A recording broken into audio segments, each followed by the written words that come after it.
You mortgaged the house? My voice cracked as I stared at the papers in my trembling hands. Mark, tell me this isn't real.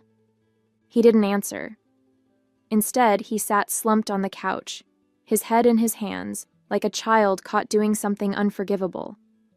The silence stretched on, each second feeling heavier than the last.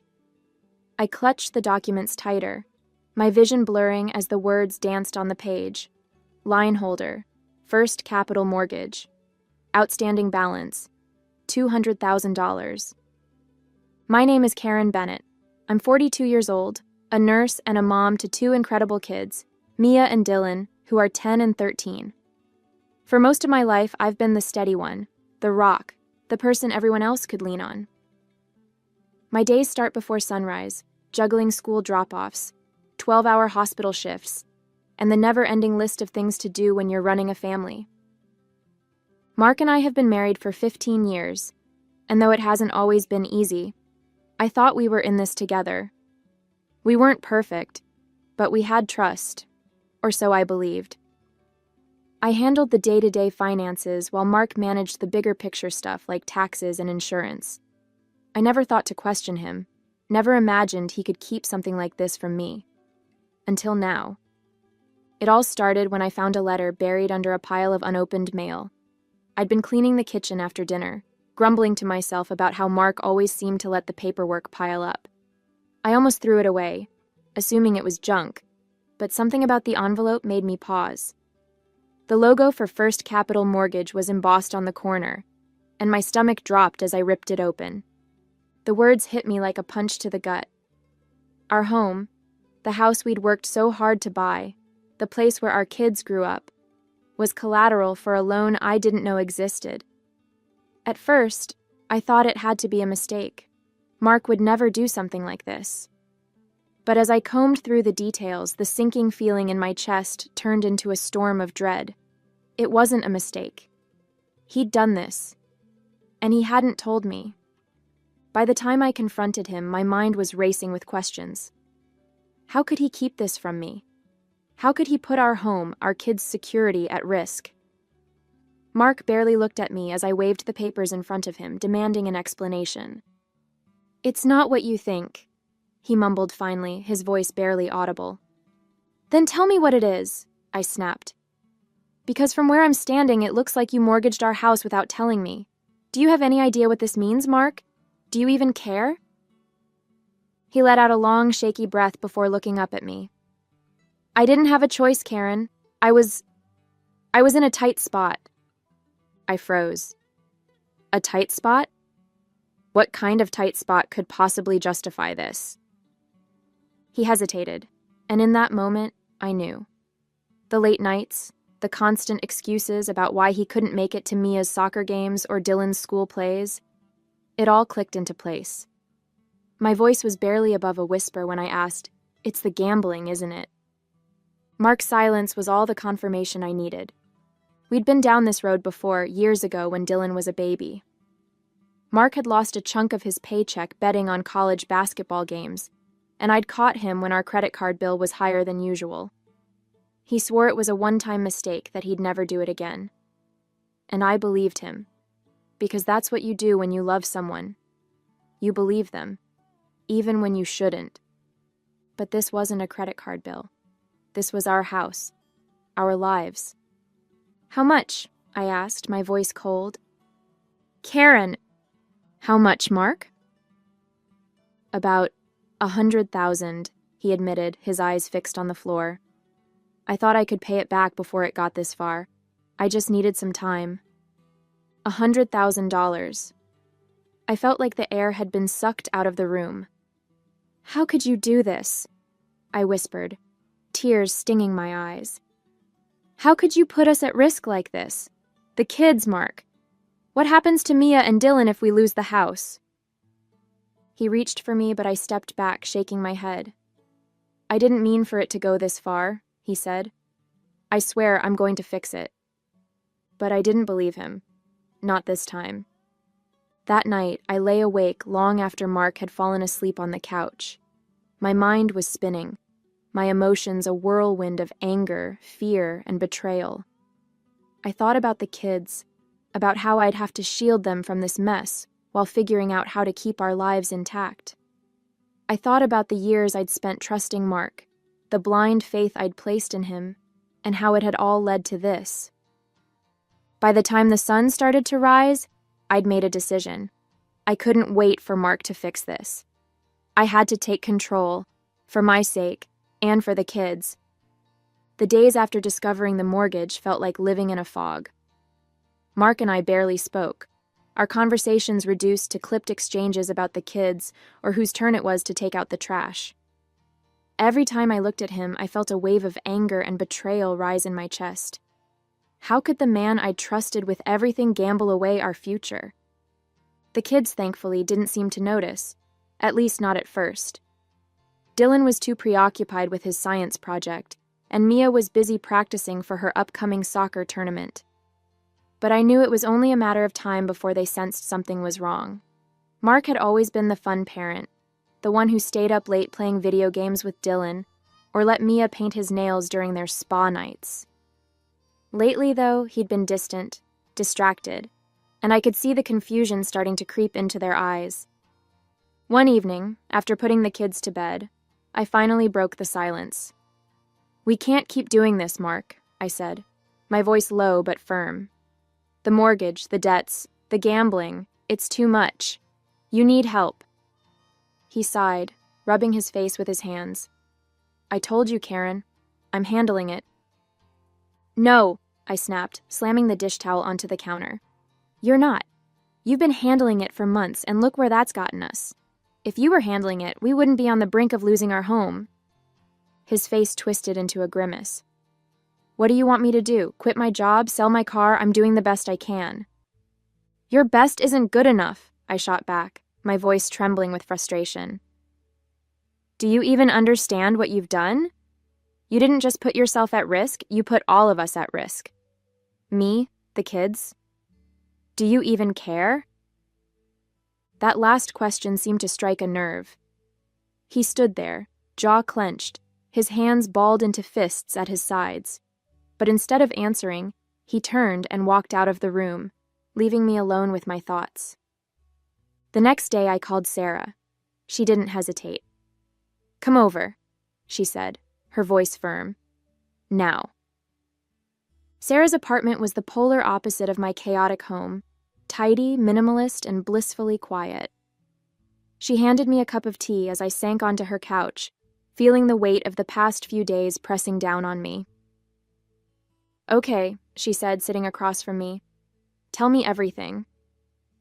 I spilled it all, the mortgage, the debts, the gambling, the arguments.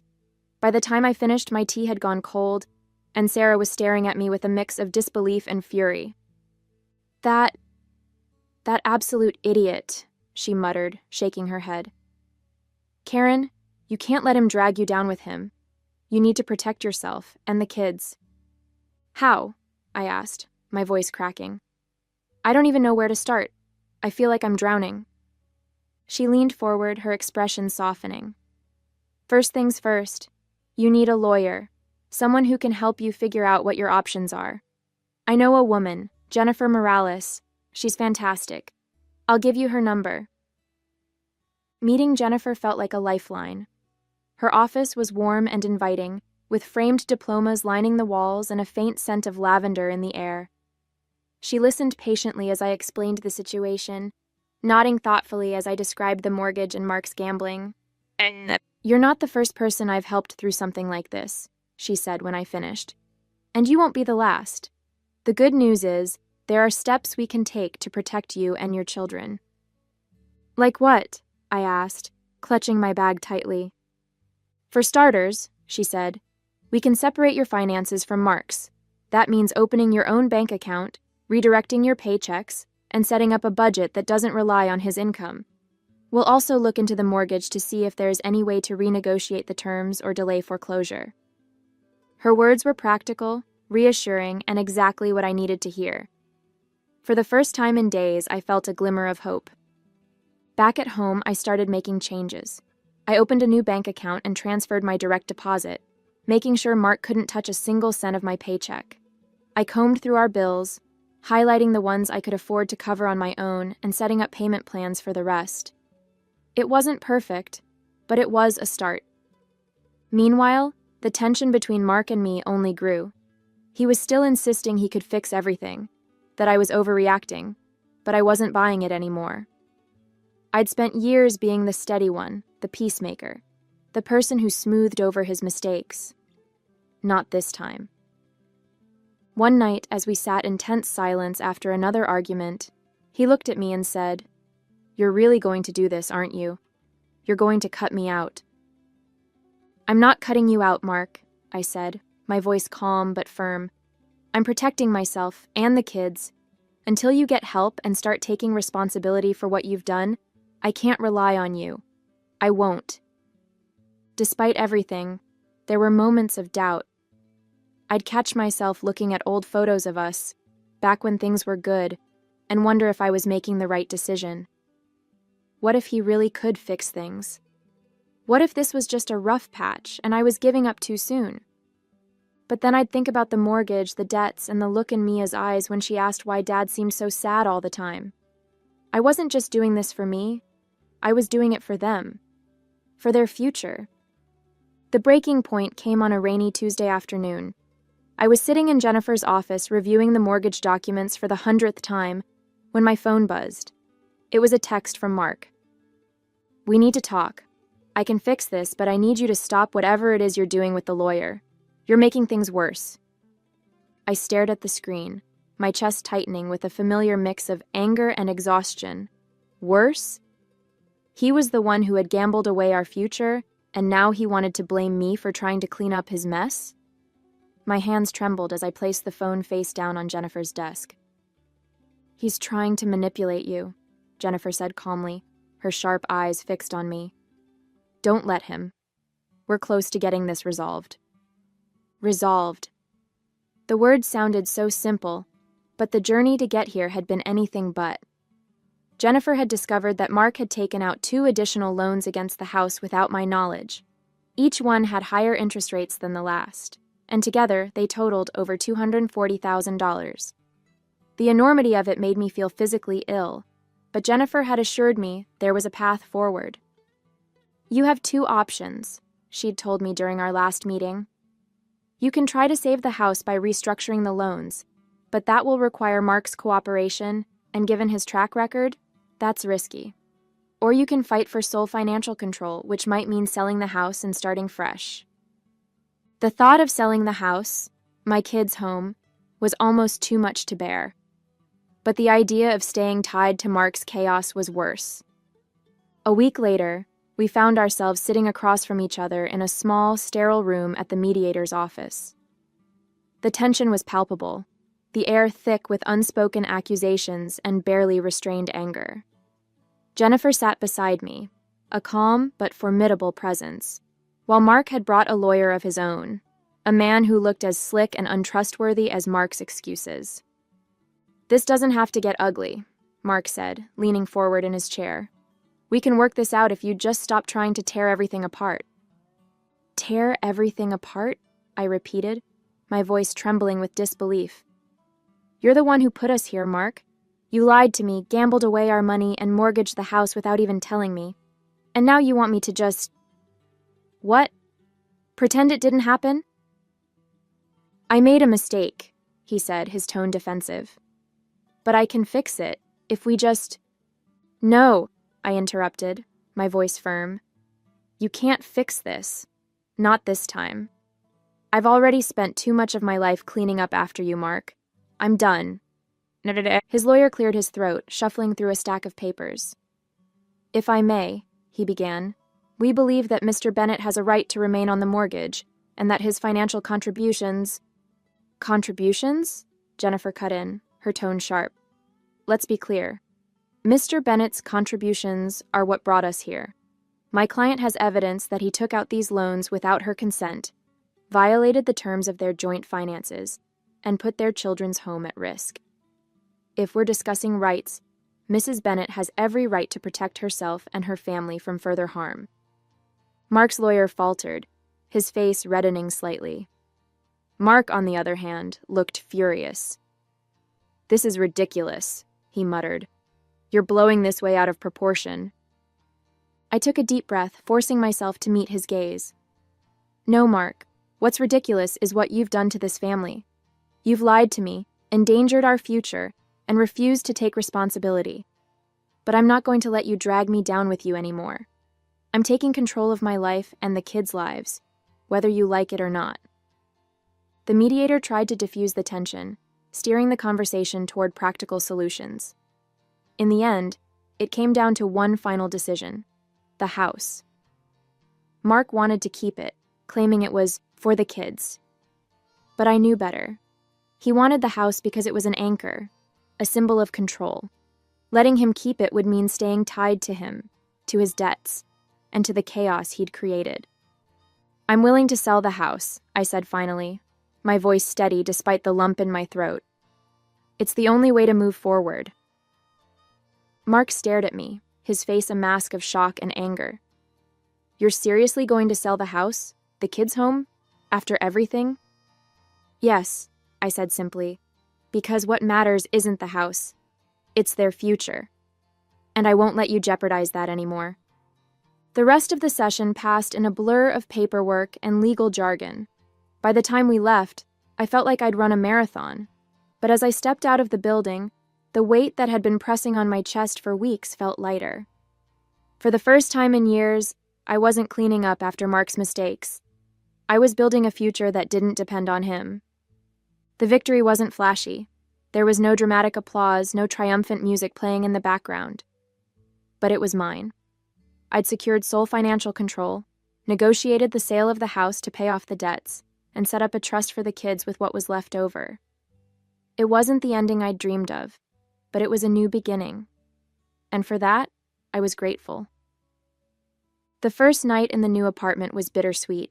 The kids were asleep in their rooms, smaller than what they were used to, but cozy, and the boxes stacked around the living room made the space feel more temporary than it was. I sat on the couch, sipping tea and staring out the window at the city lights. It wasn't home yet, but it was a fresh start, and that was what we needed. There was relief in knowing that the house and the debt that came with it was behind me. But the exhaustion lingered too. Weeks of legal battles, tense conversations, and painful decisions had taken their toll. My chest felt lighter, but my heart still ached. Losing the home where we'd built so many memories wasn't easy, but I reminded myself that walls and a roof didn't define a family. What mattered was the love and stability I could provide for Mia and Dylan. Mark called the next morning, his number flashing on my phone like a bad memory I couldn't escape. Part of me wanted to ignore it, but I knew better. This wasn't something I could run from. "Karen," he began, his voice unusually soft. "I just wanted to check in, see how you and the kids are doing." "We're fine," I replied, keeping my tone neutral. "Settling in." There was a long pause. "Look, I know I messed up," he said finally. "I've been thinking a lot about everything, and I want to make it right. I want us to try again." His words felt like a punch to the gut. For a split second, I felt the pull of old habits, the part of me that always wanted to fix things, to smooth over the cracks and make everything okay. But then I thought about the mortgage, the lies and the chaos he'd brought into our lives. I thought about the tears I'd cried, and the strength it had taken to move forward. "I can't do that, Mark," I said, my voice steady. "Not this time." "Karen, please," he said, his tone desperate. "I can change." "Then change," I said simply. "But I'm not waiting for you anymore." I ended the call, my hand trembling slightly as I set the phone down. It wasn't easy, but it was necessary. Mark's words no longer held the power they once did. I wasn't his fixer anymore. I was my own person. That evening, as I tucked Mia and Dylan into bed, I felt a wave of gratitude wash over me. The apartment wasn't perfect, but it was ours. Mia had taped a drawing of a rainbow to her wall, and Dylan had already started stacking books in his new corner bookshelf. They were adjusting, little by little, and so was I. Sitting on the couch again, I let myself reflect on everything we'd been through. The fear, the anger, the uncertainty, it had all been overwhelming at times. But I'd made it through. I'd fought for my kids, for my future, and for myself. And I'd won. I wasn't the same person who'd found those mortgage papers in the kitchen. That Karen had been scared, blindsided, and unsure of what to do. This Karen was stronger, more confident, and unafraid to stand up for what she deserved. It hadn't been an easy journey, but it had been worth it. As I closed my eyes, the weight of the day finally lifting, I felt a sense of peace I hadn't known in years. This wasn't just a new chapter, it was a whole new book, and I couldn't wait to see where it would take me. A few months later, life looked very different and better. The chaos Mark had created no longer dictated my days. The apartment had become a home, filled with laughter and new memories. Mia had painted a mural on her wall with rainbow-colored handprints, and Dylan had taken up baking, proudly presenting his latest batch of cookies after school. We were still adjusting, but there was a lightness in our lives that hadn't been there before. At work, things were thriving.